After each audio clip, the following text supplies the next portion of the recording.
Good morning, students. In the previous class, we have discussed about power dissipated in an AC circuit. अब वो जो power dissipation था, that may be in R, that may be in L, and that may be in C, resistor, inductor and capacitor. Okay. Resistor में हमने ये पाया है कि there is a power loss which is equals to VRMS into IRMS. Okay. In case of inductor and in case of a capacitor, there is no loss in power. उसमें power का कोई भी लॉस नहीं होता है. ठीक है. सो अब जो हम करने वाले हैं today, we will be discussing about the combination of various components. Various components means combination of R and L. ठीक है. First is the resistor and inductor are combined. ठीक है. Second is R and C, resistor and capacitor is combined. Third is L and C, capacitor and inductor, and the fourth is R, L and C.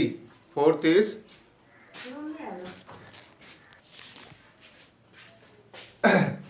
and the fourth one is R, L and C. Okay, so R and L, R and C, L and C, R, L and C. Okay, and all these are connected in parallel. Okay, all these are connected in sorry, not in parallel, all these are connected in series. ठीक है. That is in the syllabus that all these are connected in the series. Okay, अगर मैं इनके लिए circuit बनाना चाहूँ तो what will be the circuit? Suppose it is my source, it is L and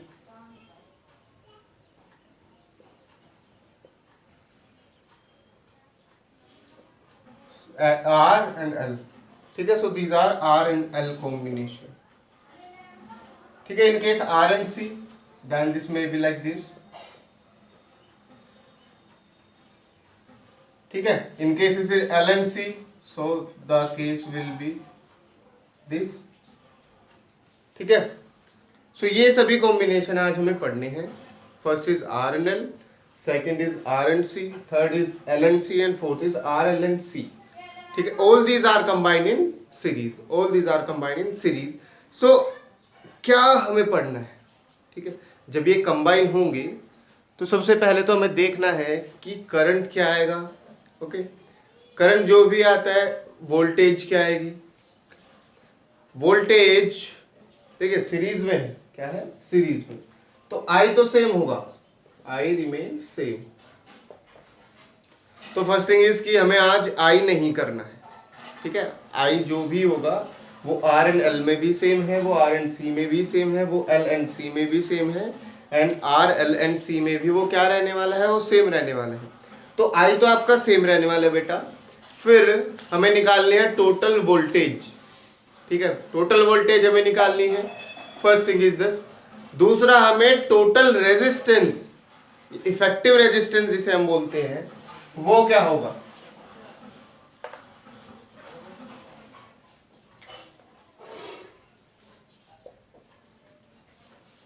ठीक है. इफेक्टिव रेजिस्टेंस क्या होगा? मतलब सपोज करिए इसमें रेजिस्टेंस होता है R. ठीक है. रेजिस्टेंस. इसमें रिएक्टेंस होती है XL, that is omega L. तो जब ये दोनों सर्किट एक जगह यूज होंगे तो रेजिस्टेंस कितना होगा? टोटल रेजिस्टेंस कितना होगा? और वो जो टोटल रेजिस्टेंस होता है that is known as impedance.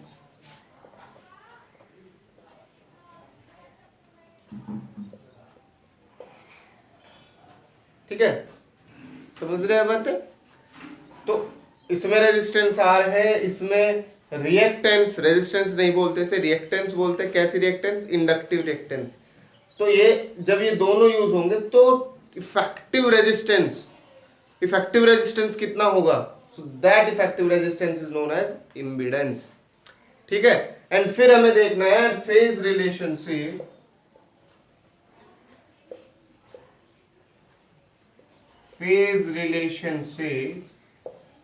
Between V and I. ठीक है. जैसे हमने R के केस में पढ़ा था, both are in same phase. L के केस में क्या था? V leads I, V I से आगे रहती है. C के केस में क्या था? V लैग्स I, मतलब I आगे रहता है. कितना? Pi by 2. ठीक है. तो इन केसों में क्या होगा? समझ रहे बातें? सो ये फेज रिलेशनशिप पढ़नी है। एंड लास्ट में इसमें हम पढ़ेंगे पावर डिसिपेशन। तो ये 3 चीजें आज हमें देखनी है। ओके, चलिए देखते हैं, शुरू करते हैं।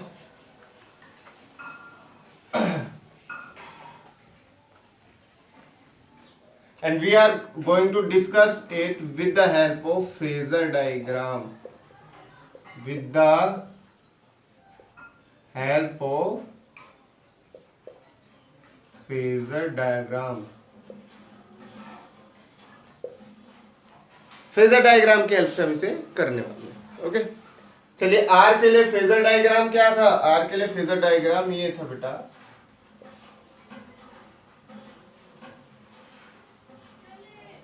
ये मेरा ओमेगा टी था यहाँ पे इतना, और अगर करंट इधर है तो वोल्टेज भी इधर ही था। ठीक है, ये था मेरा आर के लिए। ठीक है, that is my I R and it is my V R. ये था मेरा।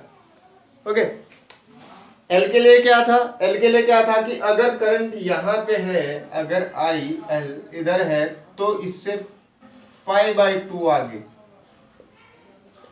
आपका वीएल होना था।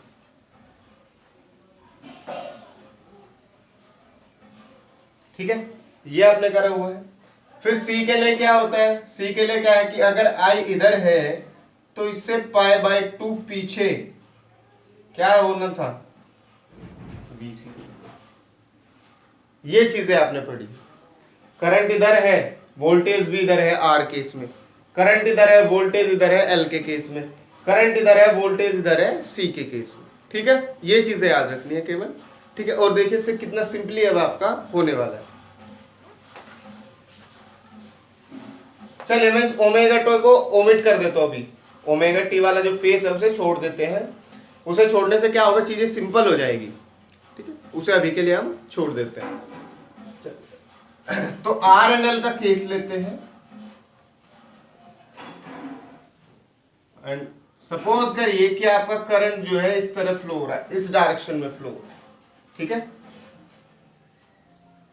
करंट सेम है, सभी केसेस में करंट क्या है? सेम है। और इधर मैं ये डायरेक्शन मान लेता हूं, तो जो वी आर होगी वो वी सी डायरेक्शन में होगी। ठीक है, because both are in same phase. R के केस में क्या होता है? दोनों ही सेम फेज में होते हैं। तो अगर करंट इधर है तो वोल्टेज भी इधर होगी। ठीक है, अब एल का केस देखते हैं। एल के केस में क्या है? अगर करंट इधर है तो वोल्टेज किधर होगी? इधर होगी। और कितनी होगी? V L. किस एंगल पे? 90 डिग्री पे, या पाई बाई 2 पे। ठीक है, समझ गए? तो अब देखिएगा, इस करंट को अभी छोड़ देते हैं, करंट को अभी के लिए छोड़ देते हैं, ये दिए छोड़ दीजिए। अब यहां पे देखिए, वीएल इधर है, वी आर इधर है, वीएल इधर, वी आर इधर, दोनों के बीच में एंगल 90 डिग्री। ठीक है, सो अगर मैं यहां वेक्टर की प्रॉपर्टी लगाऊं, by using the property of vector, the resultant, इन दोनों का रिजल्टेंट कहां पे होगा? कहीं यहां पे, इसके बीच में। ठीक है, रिजल्टेंट कहां पे होगा? कहीं बीच में। ये मेरा रिजल्टेंट आएगा, रिजल्टेंट V। अगर ये मेरा V है तो ये होगा मेरा V cos theta. Suppose it is theta, then it will be my V cos theta and it will be my V sin theta. ठीक है, ए कंपोनेंट वी आर इधर है, ए कंपोनेंट वी एल इधर है, तो इनका रिजल्टेंट V इधर आएगा। सपोज ये हॉरिजॉन्टल के साथ एंगल बनाता है थीटा। ठीक है, या इसे कई बार फाई लिखा हुआ मिलेगा तो फाई कर लेते हैं, फेस जिसे हम बोलेंगे। तो ये V cos फाई जो कि VR के बराबर है, और ये V sin फाई जो कि VL के बराबर है। ठीक है, तो सबसे पहले तो पता करेंगे हम V क्या आएगा? V क्या आएगा? VR का स्क्वायर प्लस VL का square plus 2VR VL cos theta. ठीक है, ये आता है। अब इन दोनों के बीच में एंगल कितना है, वी आर और वी एल के बीच में थीटा है π/2 या 90 डिग्री। और कोस 90 क्या होता है, कोस 90 होता है 0, कोस 90 0। तो ये वाली टर्म तो आपकी खत्म हो जाएगी, क्या बचेगा, केवल क्या बचेगा बेटा, v is equal to V R square plus V L square. अब जो v होता है वो होता है I इंटू रेजिस्टेंस या फिर I इंटू रिएक्टेंस। ठीक है, अगर R के केस में देखेंगे तो v हो जाएगा I इंटू रेजिस्टेंस, और अगर आप L के केस में देखेंगे तो I इंटू रिएक्टेंस। समझ रहे हैं, क्लियर है। v जो है IR होता है, ओम्स लॉ फॉलो करेगा, तो I इंटू रेजिस्टेंस अगर R देख रहे हैं और I इंटू रिएक्टेंस अगर आप L देख रहे हैं, तो VR क्या हो जाएगा, IR का स्क्वायर, VL क्या हो जाएगा, IXL का स्क्वायर। करिए, I square R square plus I square XL का square, that is V।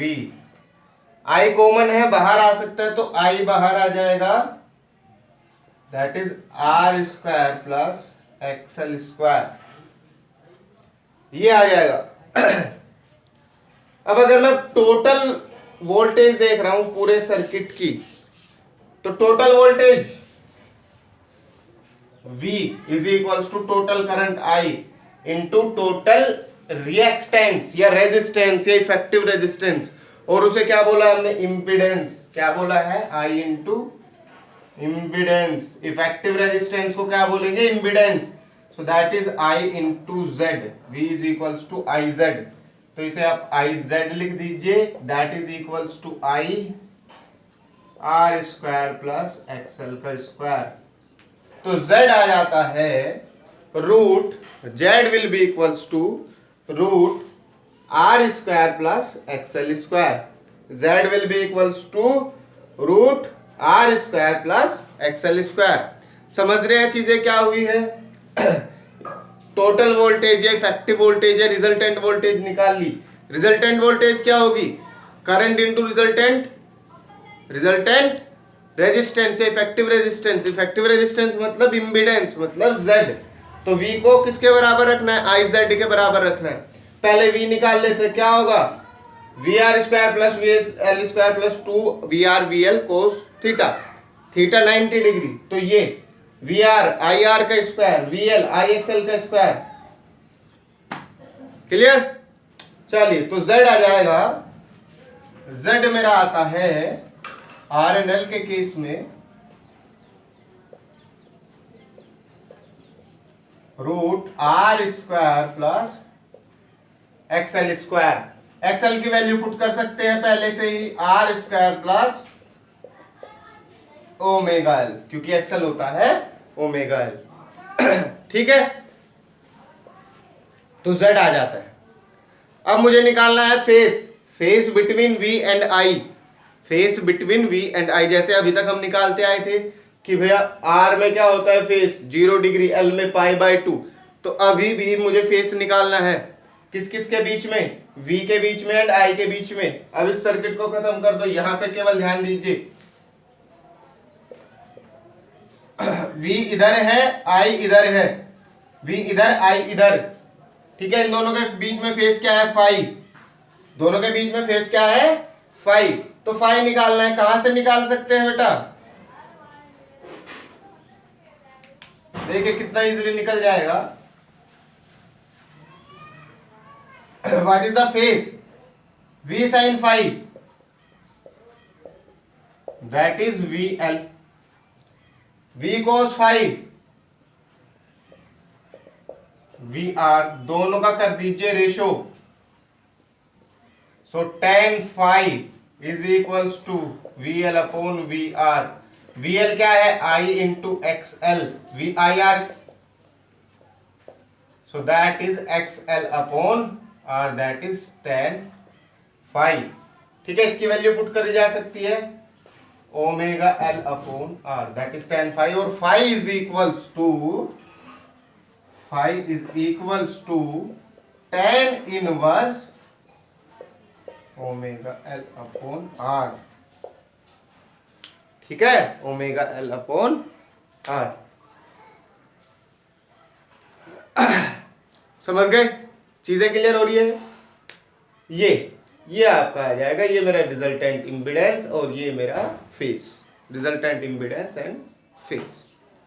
Done with it. चलिए नेक्स्ट करते हैं।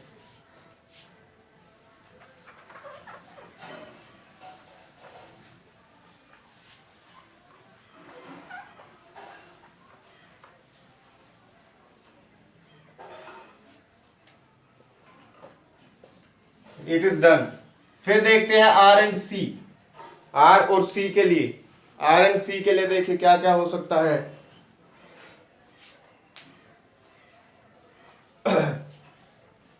फिर से फेजर डायग्राम बनाते हैं बच्चों। सपोज यहां पे करंट आई फ्लो हो रहा है, तो वी आर इसी डायरेक्शन में होगा, क्योंकि they are both in same phase, दोनों ही सेम फेज में होते हैं, तो जिस डायरेक्शन में करंट है उसी डायरेक्शन में ये वी आर होगा। ठीक है, अब अगर करंट यहां पे है तो वी सी कहां पे होगा? वी सी होगा यहां पे, बिकॉज ये पाई बाई टू पीछे रहता है। उसमें वो क्या था, पाई बाई टू आगे था, यहाँ क्या रहना है, इसे पाई बाई टू पीछे रहना है। तो इन दोनों का इफेक्टिव वोल्टेज या रिजल्टेंट जो है वो कहां पे आएगा? यहाँ कहीं बीच में। इसे सपोज करिए वी कह देते हैं और इसे कह देते हैं कि it is making an angle phi. तो ये क्या हो जाएगा? ये हो जाएगा वी कोस फाई और ये हो जाएगा वी साइन फाई। ठीक है, अगर ये वी है तो इसके साथ जो ये जुड़ा हुआ होता है कंपोनेंट कोस, और ये जो परपेंडिकुलर कंपोनेंट होता है साइन। चलिए तो पहले v निकाल लेते हैं, इफेक्टिव v क्या आएगा? Effective v is equals to इसका स्क्वायर प्लस इसका square plus 2VRVC cos theta. इन दोनों के बीच में एंगल कितना है? पाई बाई टू है। इसके और इसके बीच में एंगल कितना है? Pi by two. तो कोस पाई बाई टू मतलब 0। ये आ जाएगा V R square plus V C का स्क्वायर। तो v इज इक्वल्स टू, अब वी आर का स्क्वायर मतलब आई आर का स्क्वायर और वी सी मतलब I X C.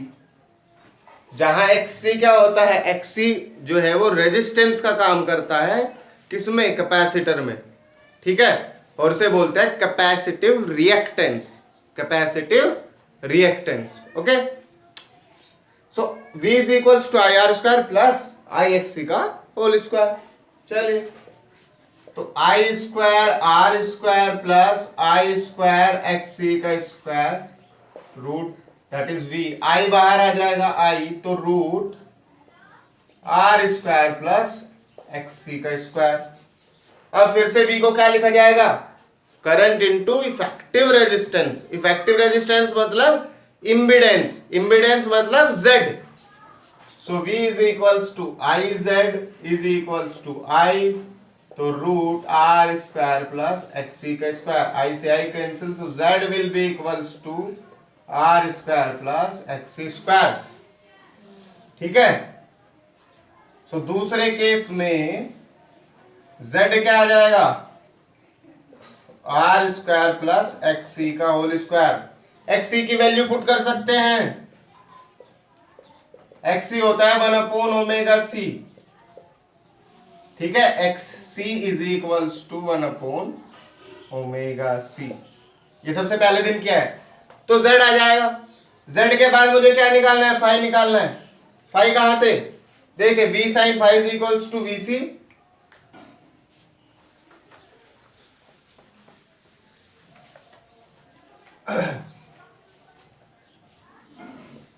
v sin phi is equals to vc, v cos phi is equals to vr, so tan phi is equals to vc upon vr, that is ixc upon ir। I से I cancel, so tan phi is equals to xc upon r, और xc की जब value put कर देंगे तो 1 upon omega c r, so that is my tan phi, और phi will be equals to tan inverse 1/ωc/R। ठीक है। सो इस तरह से बेटा आप फेस निकाल सकते हैं बिटवीन V एंड I, और ये आपका आता है effective resistance. That is my effective resistance and that effective resistance is known as impedance. देखिए सिंगल सिंगल यूज कर रहे हैं आप, समझिए इनके बीच में रिलेशन। अगर R यूज कर रहे हैं तो उसे बोलते हैं रेजिस्टेंस, सिंपली अपोजिशन है। अगर L यूज करते हैं तो उसमें जो रेजिस्टेंस होता है उसे आप बोलते हैं रिएक्टेंस। कैसी? Inductive reactance. C यूज करते हैं तो उसे बोलते हैं रिएक्टेंस। कैसी? Capacitive reactance. और जब आप कॉम्बिनेशन यूज करने लगते हैं जैसे R and L, R and C, तब उसे बोलते हैं बेटा इफेक्टिव रेजिस्टेंस, और उसे बोलते हैं इम्पीडेंस। इम्पीडेंस क्या बोलेंगे? इम्पीडेंस। इम्पीडेंस, ठीक है, Z। तो इस तरह से चीजें आपको करनी होती है। ओके, चलिए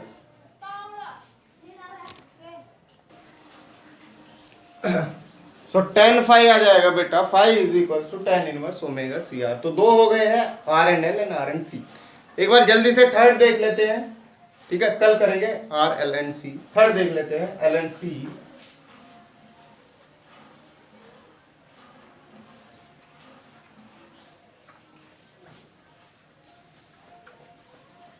सर्किट कैसा बनेगा बता सकते हो आप? बहुत इजीली बना सकते हैं। देखिए ये मेरा लग गया एसी का सोर्स, ये मेरा हो गया L और ये मेरा हो गया C। करंट सेम आएगा, I आएगा पूरे सर्किट में से, ठीक है, सिंपल। चलिए इसका फेजर डायग्राम बना के देखते हैं। फेजर डायग्राम कैसे बनेगा?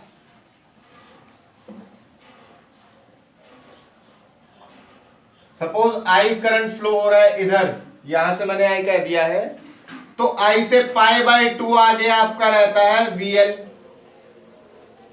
ठीक है, और π/2 पीछे रहता है VC।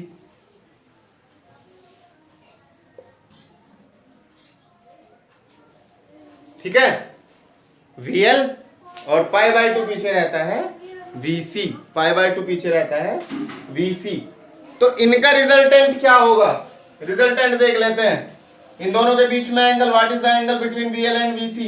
Angle between these two is 180 degree, 180 degree. तो V इनके बीच में कहीं भी हो सकता है, कुछ भी हो सकता है। B देख लेते हैं क्या होगा, क्या होगा बताइए?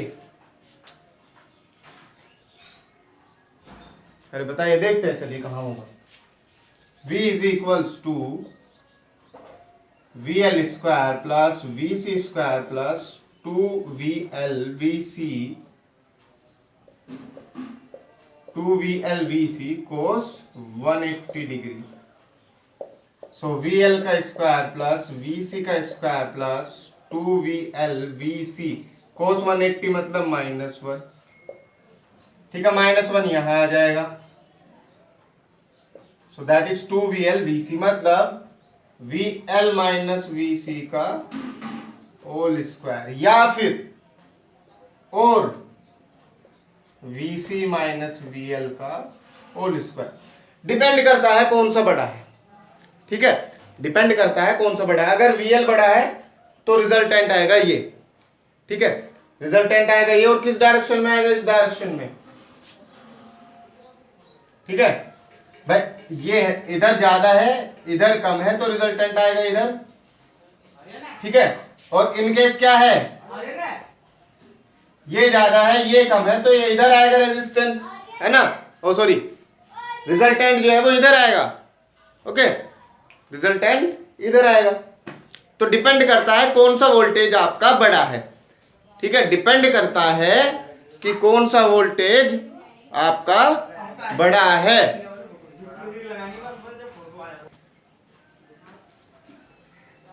तो समझ रहे होंगे बातें।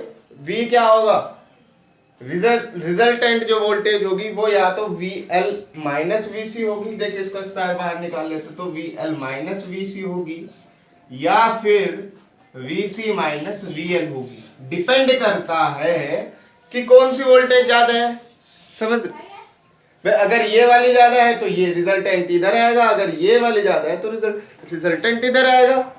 ठीक है, तो VL माइनस VC और VC माइनस VL, इसे अगर मैं Z लिख दूं IZ तो ये आ जाएगा IXL माइनस IXC, या फिर IXC माइनस IXL। ठीक है, I से I कैंसिल कर दीजिए, तो Z या तो आएगा XL माइनस XC या फिर आएगा XC माइनस XL। ठीक है, और what is the phase between I and VL, ये इनके बीच में फेज क्या होगा, that is always π/2, always π/2। Phase क्या होगा, π/2 निकालने की आवश्यकता नहीं है। कैसे, देखिए I इधर है, या तो रिजल्टेंट इधर आएगा तो π/2, या फिर रिजल्टेंट इधर आएगा तो भी π/2। तो कोई भी केस हो तो क्या आएगा फेज इनके बीच में, π/2।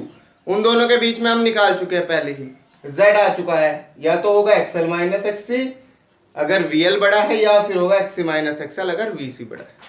सो आई होप बेटा आपको समझ आया। इसमें कोई भी अगर डाउट है तो आप पूछ सकते हैं। Till then have a safe day, goodbye. कल करेंगे, क्या करने वाले हैं, सीरीज कॉम्बिनेशन किस किस का, RL एंड C, उसमें इफेक्टिव रेजिस्टेंस, पावर फैक्टर वगैरह सब चीजें करने वाले हैं कल। Till then have a safe day, revise करिए, देखते रहिए। Okay bye.